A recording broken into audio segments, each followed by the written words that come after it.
It is my privilege and honor to be on stage with Joe, who actually, in fact, I have learned a bunch of different interesting product and design things from. And among other things, I haven't done this yet. Is your furniture stuff out yet or no? Next month. Next month, okay. There's some furniture stuff that's coming out that I recommend to you, and whatever degree we can talk about that, we'll get to. Part of the reason I wanted to do this section with Joe was that kind of a key theory around scaling is actually, in fact, first doing things that don't scale across a set of different key places in the business, and then working out to how to get that part to scale. And Airbnb is like, the canonical example of being super design intentional on this. And so let's start a little bit with kind of like how you guys got to thinking about, going door to door in New York, what that experience was like, why you did it. Clearly not scalable having the founders go door to door to New York or anywhere. And then what's the design process that you run for beginning to think about everything from that initially super handcrafted into a kind of more scalable process? Yeah, cool. Well, first of all, thanks for having me. It's great to share these stories from like the early days of Airbnb when it was like truly like, you're at war trying to get product market fit, trying to get people to adopt this crazy weird service that no one would invest in. And I think, reflecting back on that time of like right before we tipped into scale, it's like how do you push so hard to get that I guess inflection point, right? And for us, up until that point, I feel like we had subscribed to this myth of Silicon Valley, which is that you have to solve problems scalably, right? Because that's the beauty of the internet. That's the beauty of code. One line of code can touch an infinite amount of people. And for far too long, we tried to code our way through these problems that we were facing, and we were getting nowhere. It was the quintessential Paul Graham trough of sorrow, like totally flat. I call it the Midwest of analytics. Like there was just zero growth, and it was really depressing. And it wasn't until we had this session with Paul Graham where it was the first time somebody said to us, like, it's okay to do things that don't scale. It's okay to step outside that myth and to try any and everything. And the minute that happened, it was like the creativity just started to flow. And we're like, okay, well, what could we do? And it was looking at this pattern on our search results that hosts in New York, of which we had about 30 at the time, had really bad photos. Like they just didn't know how to take a good photo. Their pictures at night, pictures with dishes in the sink, pictures of the toilet seat up. I mean, you're looking at it, you're like, I wouldn't want to stay there. So no wonder we're not growing. Why would somebody pay for this kind of accommodation based on these images? And that's where we're in the session with Paul Graham, it's Nate, Brian, myself, and we're all just like huddled around. We're like, well, if we can do things that don't scale, why don't we just go take better photos? I've done photography my whole life, took some classes at art school. Like, let's just go to New York for one weekend, and we have no idea what's going to happen. We'll email our community in advance, and we'll say, hey, we want to come meet you. We want to send a professional photographer to come shoot your place. So we'd fly out. We rented this wide-angle lens camera from a place in Union Square. And you guys were the professional photographer. That was the aha moment for a lot of hosts. You show up at the door, you're like, hey, I'm Joe, it's nice to meet you. And they're looking over your shoulder like, where's the photographer? And you go, oh, that's also me too. And then they put this look of disbelief on their face. But then something really interesting happened. We'd go in, we'd take photos, and we'd show them on the back of the camera and say, hey, what do you think? And they were blown away. They're like, oh my God, my apartment looks so good. Do you want to stay for some tea or coffee? And so I'd sit down on the couch, and our earliest customers, much like yours, were our zealots. These are the people who were willing to take a risk, try a new, weird, crazy product, to be kind of outcast amongst their friends, which meant that they had a lot of knowledge. They had a lot of insights into this kind of activity because they were already doing it on other websites. They were on Craigslist, they were on sublets.com, they were on HomeAway, blah, blah, blah. And we're sitting down with them, they pull out their laptop, and they start showing us, and they start asking questions like, show me how you log into your account. Show me how you evaluate a guest if you feel like you can trust them enough to let them into your home. How do you update your calendar? And all of a sudden, Reid, right in front of my very own eyes, I saw UX, user experience train wrecks of people trying to navigate our beautifully designed product, but not being able to do nearly what we intended them for to do. It would take them 12 steps to do something we thought was only going to take 2, for example. People didn't know how to update the calendar. They were like leaving reviews the wrong way. All of these train wrecks that we just had no idea were even a problem, right? Because at this point, we're just in San Francisco trying to code our way through problems. We're shipping code around the world. We never took the time to go out into the world and actually meet the people using our service. Do you think it's worth talking at all about the kind of the experience, not just being the website, but the entire experience around it as part of that? Sure. I mean, because this is one of the things I learned from you guys. I think even going back to the very origins of the kind of that core weekend with the 3 guests in our living room, I won't go through that story other than to say, from the very beginning, we thought about this more than just a place to put your head at night, a place to lay down. Even from that very one weekend, we're like, well, what if we picked him up from the airport? What if we provided breakfast in the morning? What if we gave him, BART pass to get around the city with a map to San Francisco? And even from the beginnings of this weird weekend project was this idea of like, how do you think about everybody's experience from end to end? And that's, often like a designer's job. Like this water bottle is a great example of that. A lot of people might look at this like, oh, cool design of the water bottle. A designer will look at this and say like, actually, this is just one instance of a much bigger design. The design of this started with thinking about the shelf experience inside the store, or maybe even further than that, the first time you heard about the Fiji brand. And you think about each sequential step that somebody goes to, and this just happens to be an instance on a much larger holistic kind of arc of how people experience a product. So it's considering all of those things that you call it design thinking. That's all that is. It's just a consideration for each of the touch points that leads up to the moment when someone consumes your product, including what happens to this afterwards, right? Like a good designer would consider, well, the materials in this and the labeling to show what you can do with it, which bin it goes in, so that it has like a life cycle beyond its consumption, would be like how we think about design at the company.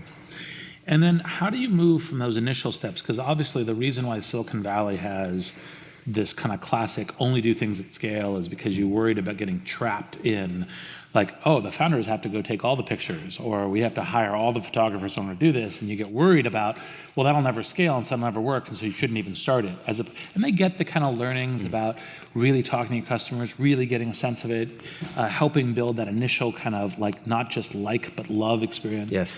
But that kind of thing. And so how do you go through the process where you then, because you have another design experience where you say, okay, we figured that out, now we're designing the scale.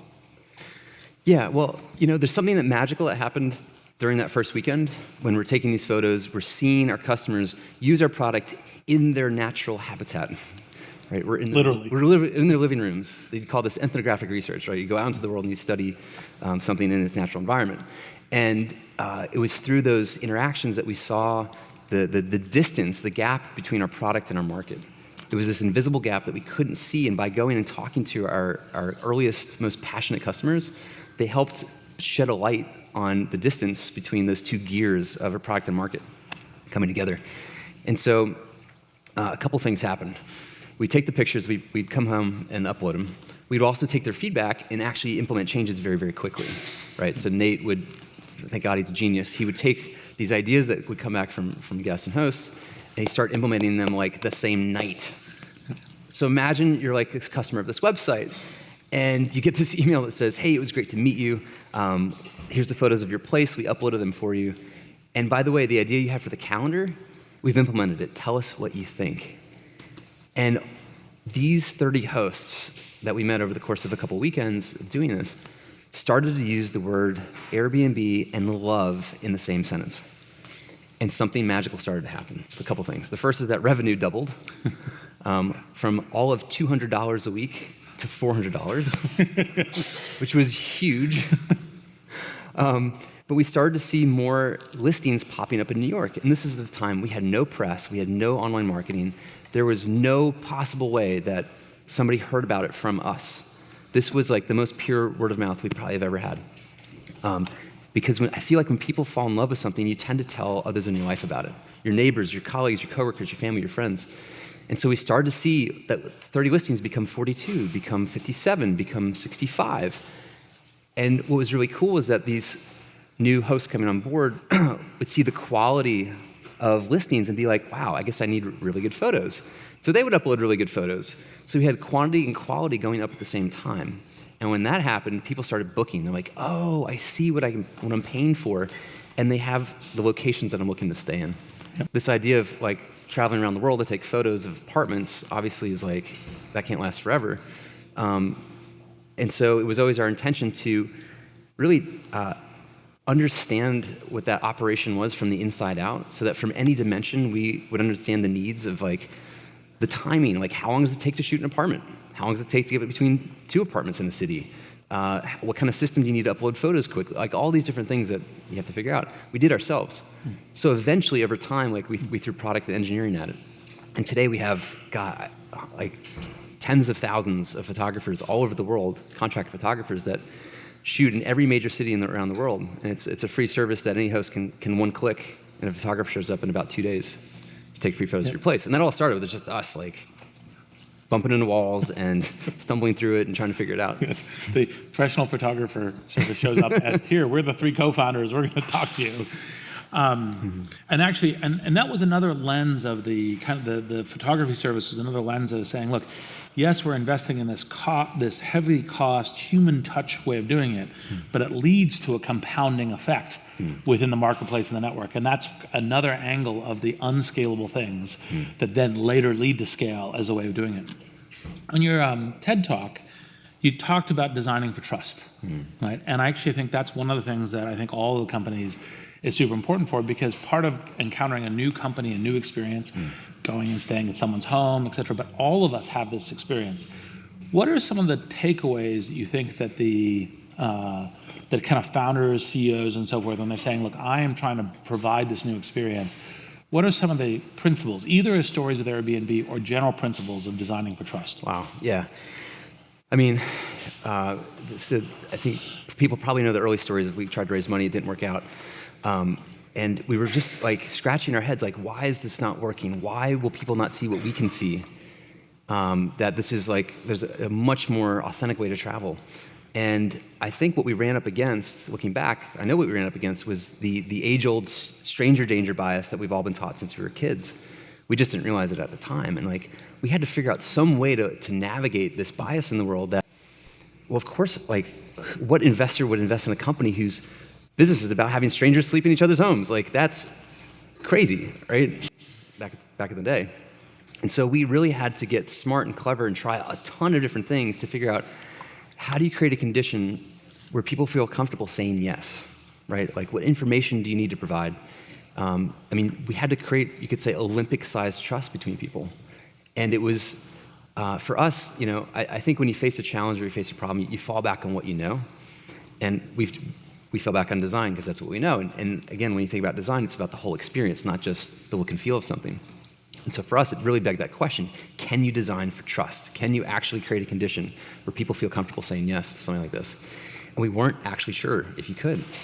I think through a ton of iteration, there's some classic stories of the amount of disclosure that somebody provides when you're exchanging a message with a potential host.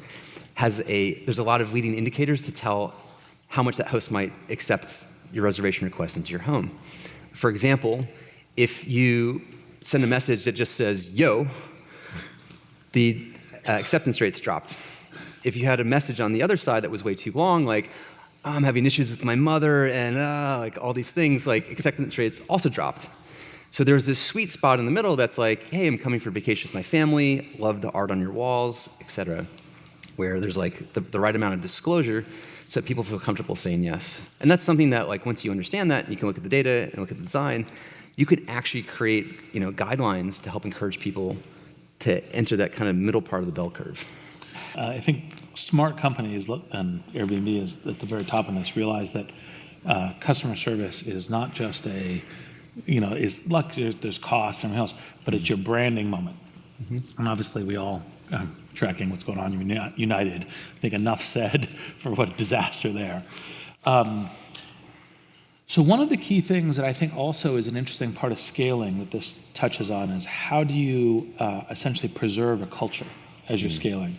And one of the things that Airbnb has done an exceptionally great job at is preserving this kind of design and trust culture. What are some of the things that you're doing as a way to say, as we scale our employee base? Now, obviously, some of it's how you interview and who you hire and so forth, and interesting if there's more on that, but what are some of the key kind of ways that you operate to keep that focus on designing the experience, making sure that everyone's putting trust at the very top of their thinking? It's a great question. I mean, I think we do a pretty good job. There's areas where we don't, and this is a really tough topic, especially when you're scaling, if you're in hypergrowth, if you're blitz scaling, whatever the term you use. I'm immediately think of advice that Tony Hsieh gave us way back in 2009. He said, if you care about culture, make sure you get it right from the beginning. Make sure that's something that you invest in up front. And he used the metaphor, he said, it's a lot easier to mold concrete when it's still wet than to chip away at it later when it's dry. And so the DNA that you set in the early stages of company can have tremendous impacts on how the culture plays out over time. And so we really took that to heart. I think we were really impressionable around culture at that time.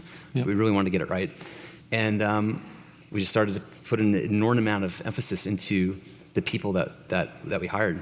His other piece of advice is that culture doesn't make your people, it's the people that make your culture. So get the people right and the culture will follow. It's not the other way around. Yep. And so, I mean, Brian, Nate, and I were involved in every interview for a certain period of time until a couple years in, the recruiting team wanted to have our throats because we were slowing everything down. And then we needed to figure out a way to scale that. Well, how do we make sure that our voice and our presence is still involved in the recruiting process and the interview process? So we created this thing called Core Values Interviewers, which has scaled phenomenally well for us, where we train people inside the company how we would interview. And they get to effectively sit in interviews on our behalf and really screen candidates to ultimately make sure that at the end of the day, people believe what we believe, which is the most important part, I think, of hiring, is that, we don't want people who are interested in the dollar signs around the company or the next big technical challenge for themselves. We want people who are specifically geared towards our specific mission in the world. And so how do you find people who believe what you believe? Which is what Brian and I would do in every interview. And I think by training others to look for the same signals or ask the same questions, we've been able to scale that. Now we have, I think, hundreds of core value interviewers in all of our offices around the world. One of the things that I think is a funny little hack, but subtly very important, that I learned from you guys was making the conference rooms and the meeting spaces into exact, we're pretty close to what do key hosts and experiences look like. Because the thing that I had this kind of just amazing kind of epiphany walking into it the very first time, and you guys hadn't told me about it, hadn't showed up in any of the board meetings. Strangelove Boardroom is not designed that way, which is the one that I normally go into. And I went into a meeting room, was you or someone else, and I went, oh my God, this is awesome. Because part of what you're doing is you're reminding everybody in the meeting space you're in, these are the people we work with. These are the things that matter. These are the experiences that matter, and you're in them too, right here as you're doing them. Right. And I don't know which, because it's such obvious design insight that I've then been reflecting into. Matter of fact, sometimes you have to come by my LinkedIn office. I'm beginning to change my LinkedIn office more in this direction. And part of the thing is, what are the kinds of design hacks like that you said, this is how it keeps us focused on what's important in terms of what we're doing? That's a great question. I think for those who don't know, we turn any available space we have into a replica of an exact listing somewhere in the world on our service. Part of it was just to differentiate and say, how do you know when you walk into our office that it's where you are in the world? Yeah. And we thought, well, our listings are pretty unique to us, so maybe we'll use those to inform our spaces. It also just reminds us that while we're behind computer screens all day, like probably most of us here, that there's a physicality to what we offer, that at the end of the day, we're coding and designing to facilitate a connection for people to enjoy really magnificent spaces around the world. And so that's the other kind of subtle reminder behind this. Yep. And I have to give Brian credit because he came up with that idea. Yeah, but it was awesome. Yeah, it was a good one. Yeah. So what else do we do? I think dog fooding is really important. So making sure that we give opportunities for anyone in the company to continually stay engaged with the service. We highly encourage anyone in the company to be an active host. Not everybody can for various reasons. But we are constantly trying to find ways that you can be in the customer's shoes so that you're connected to the people that you're serving at the end of the day. I think if you're not careful, then there have been times, I have to admit, in our company's history where this gap has emerged with our guests and hosts, and we've lost touch. And so there's this constant battle to try to always stay connected. So we give people a stipend credit to travel every quarter on the site, just to make sure people have no excuse to be using the product and service. And ultimately, when people come back, everybody has some insight or some bug that they found in the product that is, it's part of you could say our intelligence network, right? Like constantly honing and iterating, making the product better by having our own people go out into the world and use it. So I'm going to ask 2 more questions, and then we're going to open up for questions from the audience. And if you guys don't have any, I only got to 3 of the 15 questions that I'd written down. And I have some for you too. Oh, great. I'll have to do that too. Matter of fact, you want to start with one of those? Well, I'm just curious because you've been involved in the company since such an early stage. Like I don't think we had quite hit the hockey stick at that point, though you could sense that we were about to. What have you seen from because you have such a unique lens into the business. What have you seen that would be relevant for the conversation? For here, in addition to the things you've said, so I think that one of the things that, we've gotten a little bit of the question is you guys collectively, as part of the design thing, and this is the multiple stars thing, which is you go to, if we were to design the perfect experience and everything would be perfect, what would that be? That's clearly not economically deliverable and not scalable. But then start ratcheting back from that. And actually, in fact, I think that's a good design exercise for everyone to do, right? Because it kind of gives you a product and a product market fit North Star that then you begin to try to answer what is economically feasible, what is scalably feasible, which are not exactly the same things, but related, and will work back from that. And that also gives you an iterative and dynamic road chart for doing it. And that was actually one of the things where I had always been more of a kind of build up, like start here. And yes, I know where I'm kind of roughly going, but I didn't design the perfect experience. I kind of went, yeah, we're going to need to be there eventually. Now, what are the things we can do now? And that kind of question was one of the things. So then I'm going to only ask you one of my questions before I open it up. And then you can, obviously, as we go. Describe how you do your vacations, like how you do the kind of the walkabout. Remember the thing that we had dinner and you were about to go and travel. What's that, and why do you do that, and how does that lead to how you think about design? Interesting. So Reid's referring to every December basically between Christmas time and New Year's, we give the company time off. It started a couple of years ago, and it started in 2009 or 2010. We've done it every year since. And it was really the first time where it was like, oh my God, you have a week to go travel. Where could you go? And I started this thing about 6 years ago where on December 26th, I'd pick a destination, and on December 27th, I'd be on a plane somewhere. And you get to take one bag, and you get to book one Airbnb, at least for the first day. And it's sort of this kind of stepping into the unknown. You don't know where you're going to go. You get one bag, so you can't really pack that much. You can't overthink it. You just have to go. So it's now fondly called jetpack. It's a thing that happens every year. And I've stayed with amazing hosts from in Uruguay to Japan. One time I ended up staying with a Japanese Buddhist monk in his temple on a tatami mat for $60 a night. You can rent this guy's tatami mat in his temple in southern Japan, middle of nowhere, barely a cell phone connection. And it was one of the most phenomenal experiences I've ever had. And it took like 5 minutes of planning. Yeah.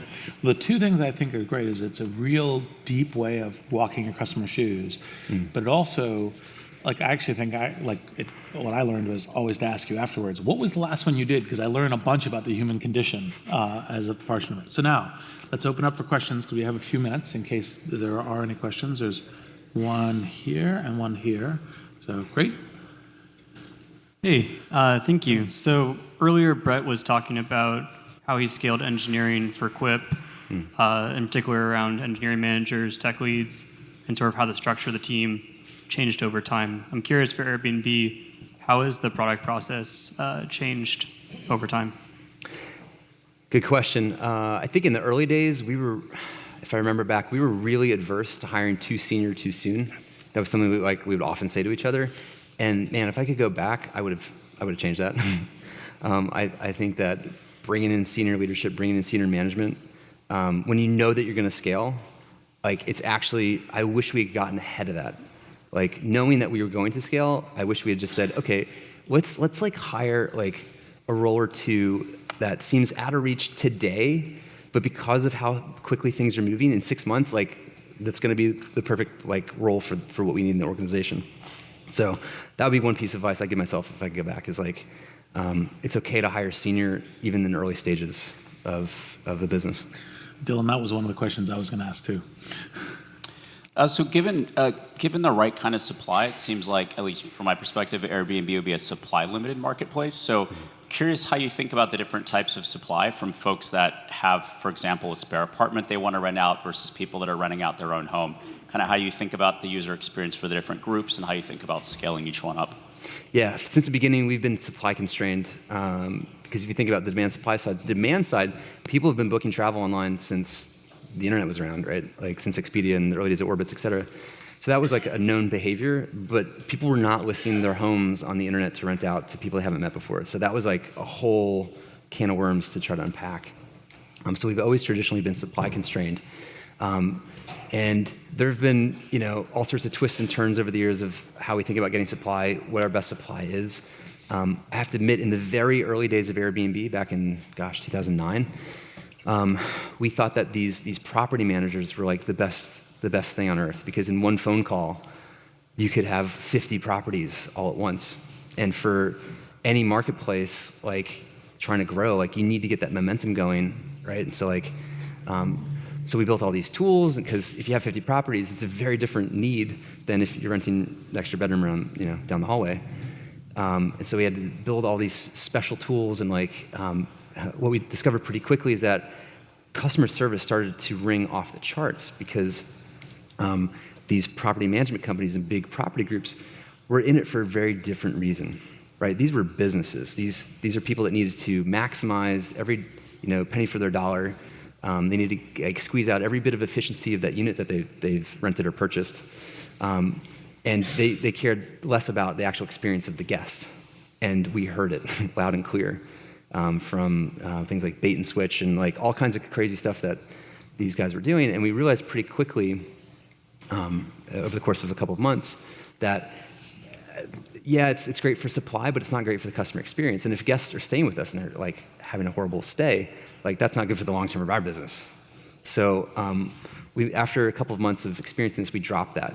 And we went back and said, our core is really people's primary homes. Maybe they have a second home up in Tahoe or some other vacation destination, but it's really about the core primary home experience. And we'll keep the marketplace open and wide enough such that, kind of like eBay, like if anybody lists any kind of thing, like whether that's the treehouse or whatever, they could do that. But I think like really having that experience, knowing what we didn't want, to refocus us on what our core offering is that like the beauty of the service is you get to experience somebody's home in a local neighborhood versus some sort of more touristy kind of part of town that's more of a generic experience. So I think from a supply perspective, it's constantly figuring out how do we find those primary residences, people who want to need to make ends meet for various reasons. Actually, one of our fastest growing segments right now are empty nesters, which kind of makes sense. They've got an extra room, their kids are off, maybe it's a little bit less lively in the house. Maybe they've always dreamed of opening a bed and breakfast one day that they could retire into, and suddenly in 5 minutes they can have the bed and breakfast experience in their own home. Actually, just very quickly, because it follows on that and we're almost out of time. How did the sense of the whole magical trips thing come out of that kind of social connectivity? Like when did you guys really start thinking, this is what we have to launch next? So we knew since 2012 that accommodations is just one of many decisions that we all make when we're putting a trip together, right? You think about, where do I want to go? What's the purpose of the trip? Where am I going to stay? How am I going to get there? What am I going to do once I'm on the ground and I'm actually in the city that I'm traveling to or the country? And so we've known for a long time that, again, like designing the whole experience, accommodations was just like one instance of a much bigger journey that people go on when you take a trip. And so it was always our ambitions from starting in early 2012 that one day we wanted to design the whole trip. Like, what if we could imbue every part of the travel experience with the same values that we've put into the accommodations experience? And so that's informed what launched in November, which is experiences. So when you travel to the city, you can now, within the Airbnb community, find really cool local things to do, provided by hosts, sharing their passions, skills, and interests with people. Exactly. All right. Well, let's thank Joe for coming with us. Cool. Thanks, Reid. Appreciate it. Thank you.